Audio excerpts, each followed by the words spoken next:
তুমি যদি এই ভিডিওটিতে ক্লিক করে থাকো তাহলে তুমি ভৌতবিজ্ঞানে ভালো নাম্বার পেতে চাও এবং এই ভিডিওতে দেওয়া প্রশ্নের সাজেশন পড়লে তুমি হুবহু পরীক্ষার খাতায় কমন পাবেই।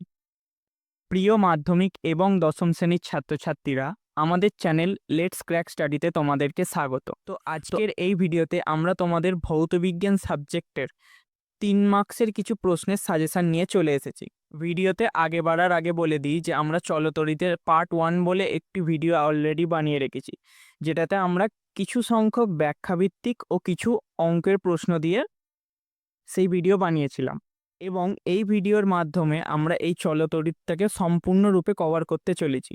যদি তোমরা ওই ভিডিওটি এখনো পর্যন্ত না দেখে থাকো তাহলে এই ভিডিওর আই বাটনে ওই ভিডিওটির লিঙ্ক আসছে।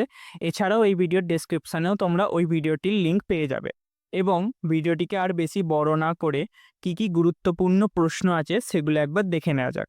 এছাড়াও এই ভিডিওটিতে দেখানো প্রশ্নগুলির পিডিএফ যদি তোমরা চাও তাহলে এই ভিডিওটিকে শেষ পর্যন্ত তোমাদেরকে দেখতে হবে। সেখানে আমরা বলে দেবো তোমরা কিভাবে এই পিডিএফটিকে পাবে। তো প্রথম প্রশ্ন হলো, আমি পরপর বলে যাচ্ছি, তোমরা খাতা নিয়ে বসো, সেখানে নোট করে নিতে পারবে, নাহলে তো তোমরা পিডিএফ থেকে প্রশ্ন এমনিই দেখতে পেয়ে যাবে। তো প্রথম প্রশ্ন থেকে শুরু করছি। প্রথম প্রশ্ন হচ্ছে, তড়িৎচালক বল ও বিভব প্রভেদের মধ্যে পার্থক্য লেখো।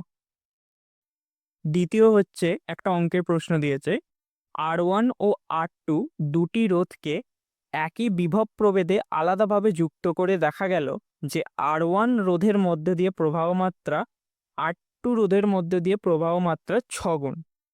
তাহলে R1 ও R2 এই দুটি রোধের অনুপাত নির্ণয় করতে হবে। নেক্সট 3 নম্বর প্রশ্ন, তড়িৎচুম্বকীয় আবেশ সংক্রান্ত ফ্যারাডের সূত্রগুলি লেখো। এখানে আমরা প্রত্যেকটি প্রশ্নর পাশে কোন কোন সালের মাধ্যমিক পরীক্ষায় এই প্রশ্নগুলি এসেছিল সেগুলিও আমরা মেনশন করে দিয়েছি। তা তোমরা ওটা দেখে দেখে বুঝতে পারবে যে আমাদের এগুলোর ইম্পর্টেন্ট আছে কিনা। নেক্সট 4 নম্বর প্রশ্ন হচ্ছে, গৃহস্থলীর বৈদ্যুতিক বর্তনীতে ব্যবহৃত বৈদ্যুতিক যন্ত্রগুলি সমান্তরাল সমবায়ে কেন যুক্ত থাকে, কেন শ্রেণী সমবায়ে যুক্ত থাকে না। পরবর্তী 5 নম্বর প্রশ্ন কি বলেছে, একটি বাড়িতে দুটি 60 ওয়াটের বাতি মানে দুটো 60 ওয়াটের বাল্ব এবং দুটি 80 ওয়াটের পাখা আছে। বাতি ও পাখা দুটি, বাতি মানে বাল্বটা ও পাখাগুলি দৈনিক 5 ঘন্টা করে চলছে। প্রতি ইউনিটের দাম 4 টাকা হলে 1 মাসে বিদ্যুতের বিল কত হবে সেটা বার করতে হবে। আর এটা মাধ্যমিক 2018-তে এই প্রশ্নটি এসেছিল। নেক্সট 6 নম্বর হচ্ছে, একমুখী তড়িৎ প্রবাহ যেটা আমরা ডিসি কারেন্ট বলে চিনি ও পরিবর্তী তড়িৎ প্রবাহ যেটাকে আমরা এসি কারেন্ট বলি, এই দুটো সংজ্ঞা লিখতে হবে। নেক্সট 7 নম্বর হচ্ছে, 5 ওহম অভ্যন্তরীণ রোধ ও 2 ভোল্ট তড়িৎচালক বল বিশিষ্ট একটি তড়িৎ কোষকে 15 ওহম রোধের সাথে যুক্ত করা হলো। কোষের প্রান্তদ্বয়ের মধ্যে বিভব প্রভেদ কত হবে সেটা নির্ণয় করো। এটা হচ্ছে মাধ্যমিক 2022-এ এসেছিল।